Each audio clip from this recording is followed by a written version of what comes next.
तो मैं आज आप लोगों को बताऊंगा कि ये जो ऑप्टाक्लोर आई ड्रॉप है इसको प्रेग्नेंट वोमेन जो हामला औरतें हैं और जो ब्रेस्ट फीडिंग मदर हैं जो बच्चों को दूध पिलाती हैं, क्या उनके लिए सेफ़ है, क्या वो ये यूज़ कर सकती हैं या नहीं। तो ये मैं आज डिस्कस करूँगा। मैं हूँ आपका अपना फार्मासिस्ट डॉक्टर अब्दुल राफ़े।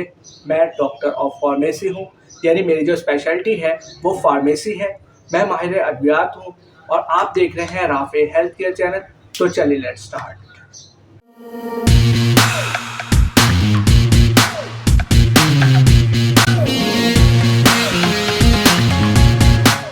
इसका जो ब्रांड नेम है वो ऑप्टाक्लोर है और जो इसके जेनेरिक एक्टिव फार्मास्यूटिकल इंग्रेडिएंट है वो क्लोरामफेनिकोल है। ये 10 ml का आई ड्रॉप है और जो इसके मैन्युफैक्चरर है वो रेमिंगटन फार्मास्यूटिकल है। इसके अंदर 0.5% क्लोरामफेनिकोल है। क्लोरामफेनिकोल बेसिकली एक एंटीबायोटिक है। ये एक एंटीबायोटिक आई ड्रॉप है और ज़्यादातर ये बैक्टीरियल इन्फेक्शंस को ट्रीट करने में ये यूज़ हो रही होती है। आई ड्रॉप ये एक बहुत ही अच्छा और इफ़ेक्टिव आई ड्रॉप है बैक्टीरियल इन्फेक्शंस को ट्रीट करने में, और ये बहुत से आइस के इन्फेक्शंस, बैक्टीरियल इन्फेक्शंस को ट्रीट करने में ये यूज़ हो रहा है। ज़्यादातर कंजक्टिवाइटिस हो गया जिसको पिंक आई कहते हैं, इसके अलावा ब्लेफराइटिस, केराटाइटिस और भी जो दूसरे भी बैक्टीरियल इन्फेक्शंस हैं आँखों के, उसको ये ट्रीट करने में ये यूज़ हो रही होती है। तो अब चले अब बात कर लेते हैं कि इसको प्रेगनेंसी के अंदर और ब्रेस्ट फीडिंग के दौरान यूज़ किया जा सकता है, यानी कि जो हामला प्रेग्नेंट वुमेन है वो इसको यूज़ कर सकती हैं। इसके अलावा जो बच्चों को दूध पिलाने वाली माँ है, क्या उनके लिए सेफ़ है या नहीं, तो ये डिस्कस करते हैं। ऑप्टाक्लोर जिसके अंदर क्लोरामफेनिकोल है, ये प्रेगनेंसी के अंदर तो सेफ़ है, लेकिन इसको आप तभी यूज़ करें जब आपके फिजिशियन और फार्मासिस्ट आपको प्रिस्क्राइब करें, क्योंकि ये तभी यूज़ किया जाता है जब इसका जो फ़ायदा है वो इसके नुकसान से जो है बढ़ के हो। ठीक है, वैसे इसके अलावा भी बहुत सी सेफ़ मेडिसिन्स अवेलेबल हैं जो प्रेगनेंसी में यूज़ करते हैं। बेसिकली प्रेगनेंसी के अंदर और ब्रेस्ट फीडिंग के अंदर टोटली एक सेपरेट लिस्ट ऑफ मेडिसिन्स होती हैं जो आप यूज़ कर सकते हैं। सारी मेडिसिन आप प्रेगनेंसी के अंदर और ब्रेस्ट फीडिंग के दौरान नहीं यूज़ कर सकते।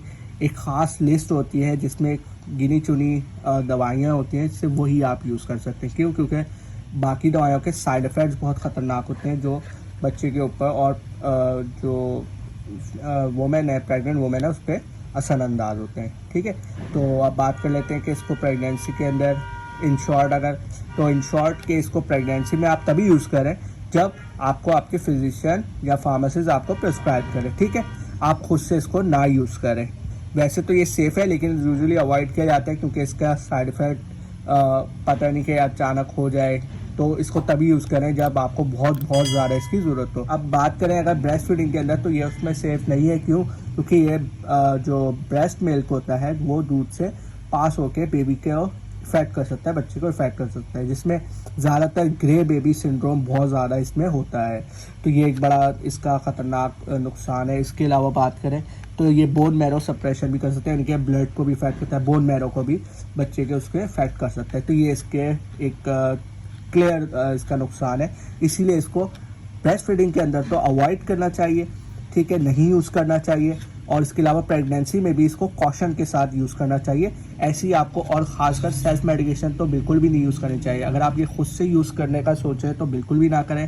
आप अपने पहले फिजिशियन और फार्मासिस्ट से कंसल्ट करें और फिर ही यूज़ करें। ठीक है, ख़ासकर प्रेगनेंसी और ब्रेस्ट फीडिंग के अंदर तो सेल्फ मेडिकेशन का सोचना भी नहीं चाहिए। ठीक है, आपको हमेशा अपने फिजिशियन और फार्मासिस्ट से कंसल्ट करना चाहिए। वो आपको एक पूरी लिस्ट दे देते हैं मेडिसिन की कि भाई अगर आपको वॉमिटिंग हो तो उसके लिए ये वाली दवाई सही है ड्यूरिंग प्रेगनेंसी और ब्रेस्ट फीडिंग।